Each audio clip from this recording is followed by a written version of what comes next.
Татарстан Республикасы президенты Рөстәм Миңнеханов республика медицина учреждениеләре җитәкчеләренә 54 яңа ашыгыч ярдәм автомобильләре ачкычларын тапшырган иде. Район үзәк дәваханәсе паркына да махсус җиһазландырылган яңа ашыгыч ярдәм машинасы өстәлде. Для обслуживания. Мондый ашыгыч ярдәм каретасы безгә бик кирәк иде. Автомобиль Россиядә җитештерелгән заманча медицина җиһазлары белән тәэмин ителгән. Алар ашыгыч медицина ярдәме күрсәтү, пациентларны хастаханәләргә озату һәм юлда хәлләрен күзәтеп бару, шулай ук хастаханәгә килеп җиткәнче интенсив терапия чаралары үткәрү өчен каралган, ди Зоя Борисова. Шулай итеп, район халкына бүгенге көндә 5 ашыгыч ярдәм машинасы хезмәт күрсәтә. Это аппарат ИВЛ. Все в рабочем состоянии, все абсолютно новое.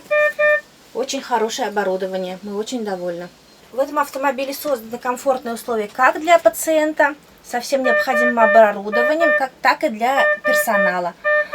В зимнее время это отопители, в летнее это климат-контроль и также комфортные кресла.